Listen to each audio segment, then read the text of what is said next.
We work on the basis that divorce truly is an emotional journey with financial and legal implications. The advantage of collaborative in comparison to the kitchen table or in comparison to the court solution is that you have all three of those elements represented. At the kitchen table, you need to manage all of that yourself. In the court, you're actually handing over control of that to the judge. When we talk about collaborative, we're really talking about you represented by your lawyer, your partner represented by their lawyer, and a neutral financial specialist and a neutral family and relationship specialist in the room.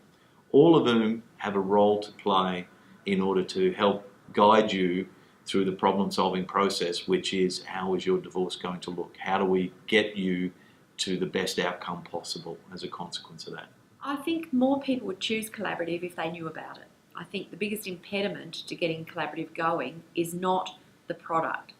The collaborative process is without a doubt the best process for families. I've worked in litigation for a long time, and for most families it's incredibly soul destroying. It does an enormous amount of damage to their ability to co-parent beyond the dispute.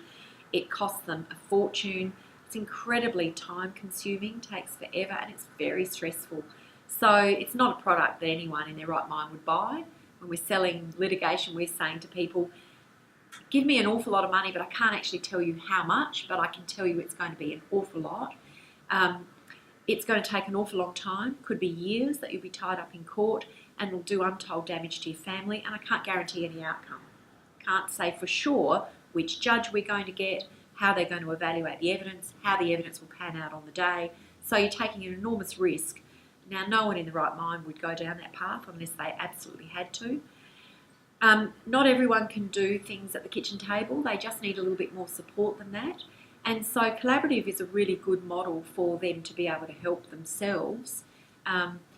Most people, as I said, would choose it if they knew about it. Kids are what it's about. And my children have given me great happiness and great joy, and my wife and I. And I think that the happiness you get from your children is so important. And that's, I think, what I saw in the dispute resolution process and continue to see in the court process. Because no court order can make good parents. No good can come of going off to court and getting a judge to decide who the children are to live with. It just doesn't help. What does help is people having a conversation. You don't have to be best friends anymore.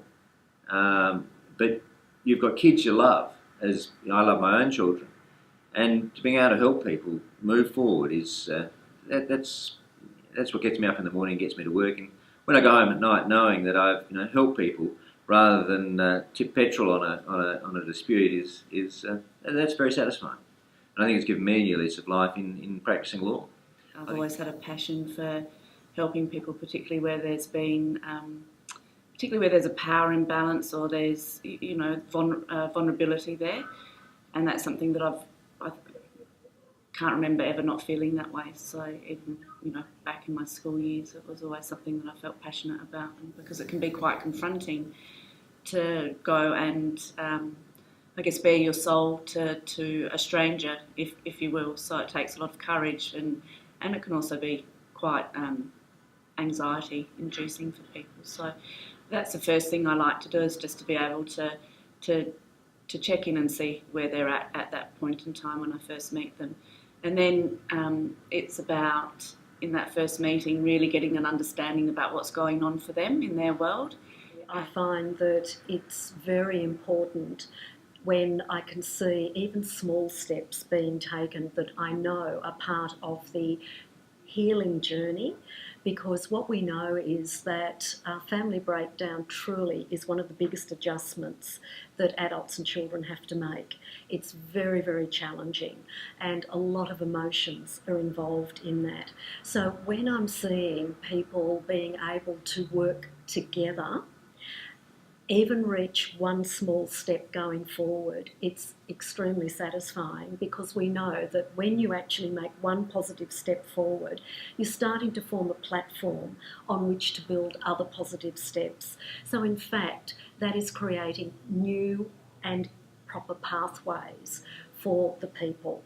And also, the other really important thing is where I see both parents being able to better understand the needs of their children and therefore be able to help the children adjust in a healthy way. That's a wonderful outcome.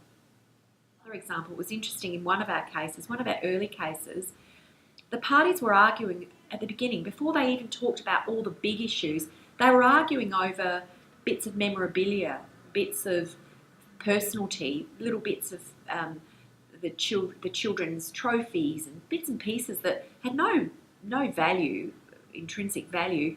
They might have had a bit of sentimental value. And the lawyers at the table, we were thinking, what's so important about this to talk about this now? These are bits and pieces. We can talk about these later. So the husband was very committed to having some of the personality, the bits and pieces delivered. And the wife was very resistant to that. She didn't think that was important. There were much more important issues she wanted to talk about. The husband wouldn't let it go. He could not get past it. And the lawyers at the table at the time thought, is this really important to talk about now? We can get to that. We will certainly get to that. But then we asked the question of the husband, why is this so important to you? And the amazing thing was that what he said was, when my 6-year-old son comes to my house, he might as well be going to a motel room. It is so clinical, it is so impersonal, there is nothing of him in this house that lets him feel at home. And the amazing transition in that process was the wife's response. We thought in some ways she could easily have been cold and hard and said, bad luck, we'll get to that. What she did say though was, oh my God, I had no idea that that's what it would be like for my son at your house. Didn't even occur to me. Of course I'm going to package up some things. I'm going to do that tomorrow. And the feedback that we've received from people that we've been through this process with, commonly the two words that ring out are supportive and respectful, because there are rules of the game when you sit at the collaborative table, and if everyone obeys those rules and they work through the process, we will find a solution which is most suitable for everybody. It's a divorce. It's not going to be perfect. It's not going to be wonderful, but it's respectful and it's supportive and it's durable. And particularly when there's kids involved, I think that's the most important part.